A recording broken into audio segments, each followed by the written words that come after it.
Hello there, everyone, and welcome to another episode of Conversations with Christal.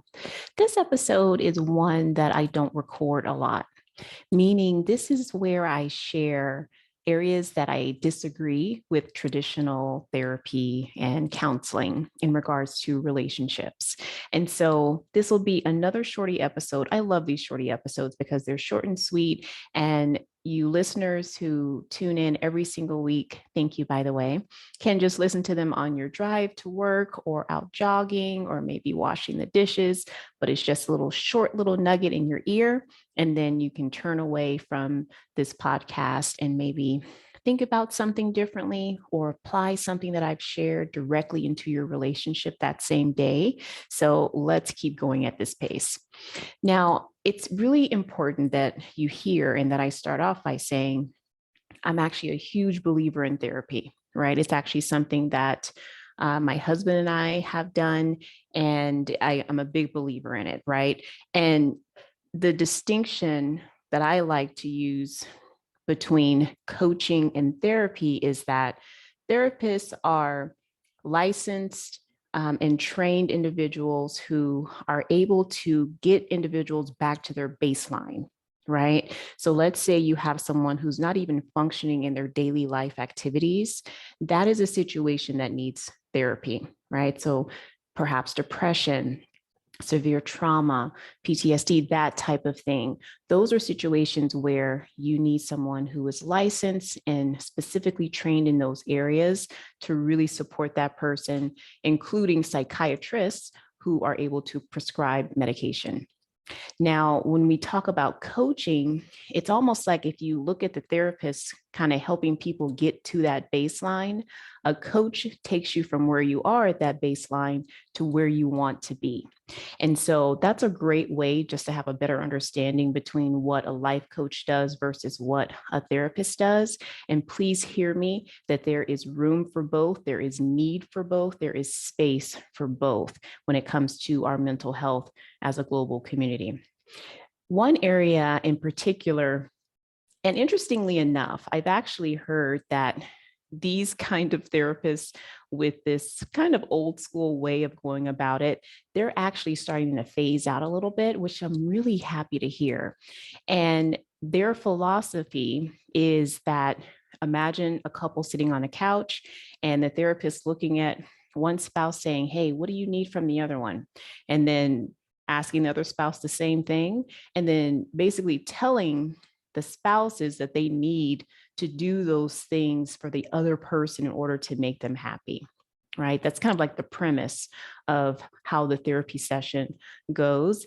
And that's really something that I disagree with because, interestingly enough, it sounds okay at surface level, but really it's a setup for failure, and really for both people, because let's say if one partner is expecting the other to show up in a certain way because they agreed that they would, however, you know, that isn't really who they are. So like they're having a hard time showing up in a way that isn't natural for them, but they are trying to be conscious and aware of your needs, but sometimes they miss the mark because that's not their natural inclination.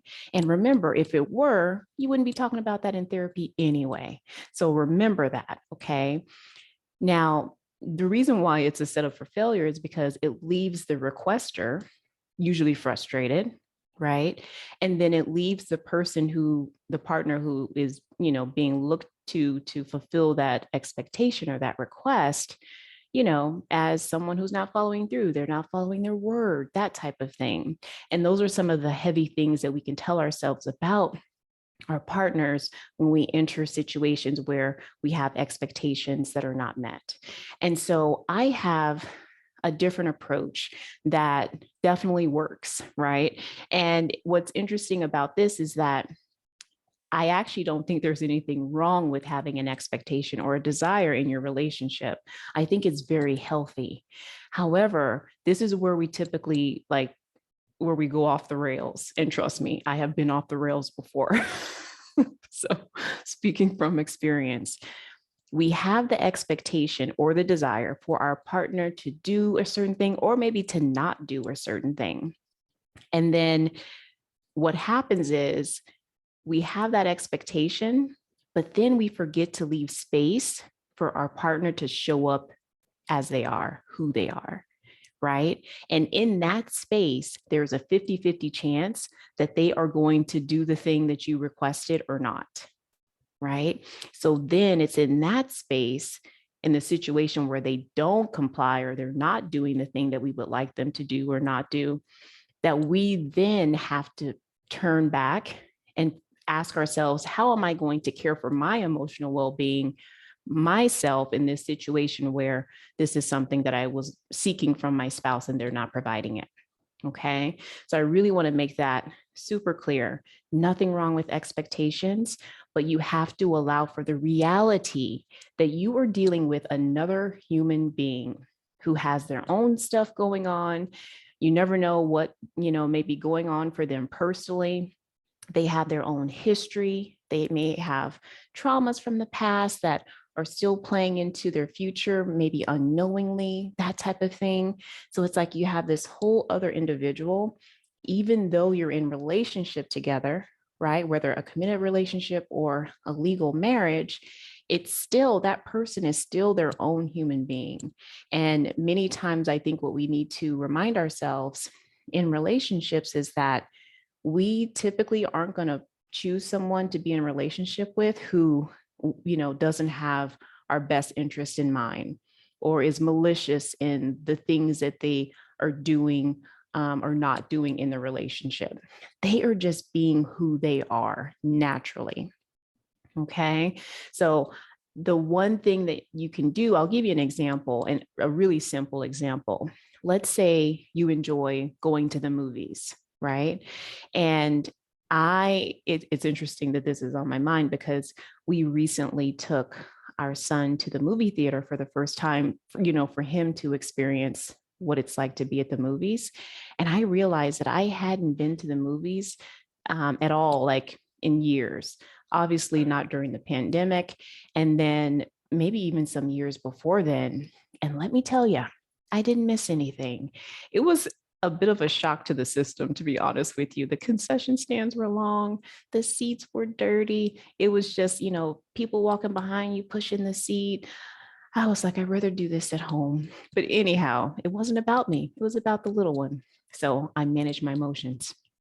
Anyhow, back to the example. Let's say you have a partner or a spouse in the relationship that loves going to the movies, and the other one is, not that thrilled about it, right? It's okay for that partner who loves the movies to desire for their spouse to join them sometimes, right? They don't have to lose hope that, sometimes the spouse may say, okay, I'll go.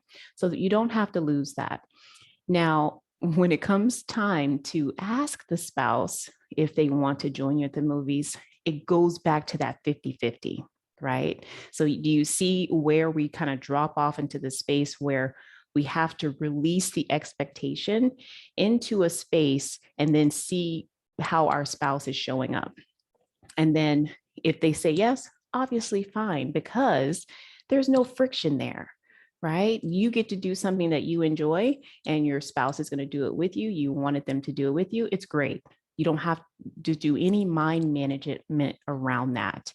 But if they say no, then this is where we have to keep our peace.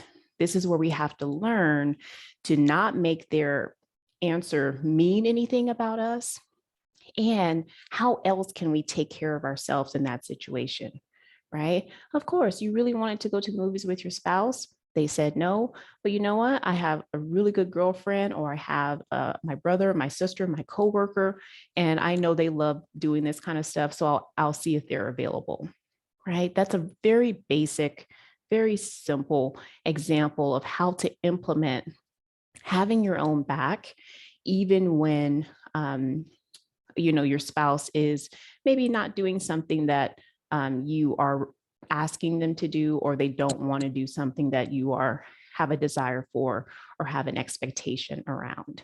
So just remember, the nice thing about The second option, where you keep your peace and you find another way to take care of yourself, it's like, it's also important to be reminded, if you feel like a little disappointed that they didn't want to go, that's okay too, right? You're allowed to experience your emotions, but then I'm offering to you not to stay there, right?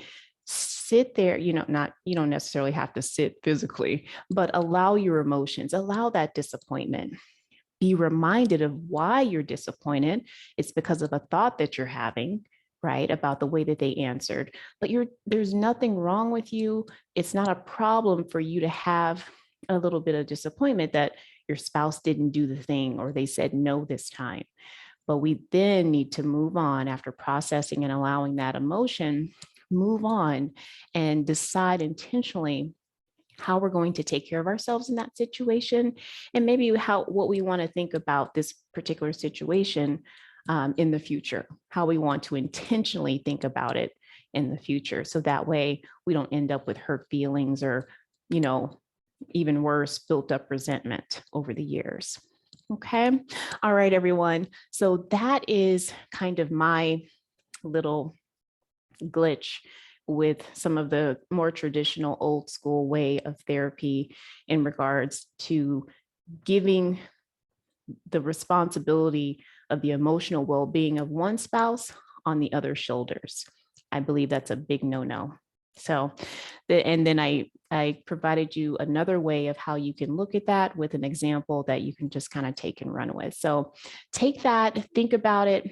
How can you apply that in your relationship today? What are some expectations and desires that you have of your partner that when they're not fulfilled, you end up kind of going down, right? It ruins your day, wrecks your day. You make it mean that your spouse doesn't love you or they don't care about you or they don't keep their word, that type of thing.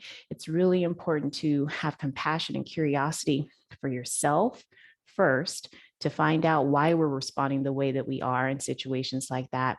And the more we do that for ourselves, the easier it is for us to have that for our spouse, right? The more we are compassionate and curious with ourselves and why we're showing up the way we do, the more we can be compassionate and curious with our spouse. And those are small little deposits into your relationship that will compound over the years and really help you build a strong foundation. All right, everyone, that's it for today. Have a wonderful day. If you have any questions or have any topic suggestions for the podcast, feel free to connect with me on my website, which is christalallen.com. And remember, I'm still accepting applications or consultations for my one-to-one private coaching program, which is a 90-day program.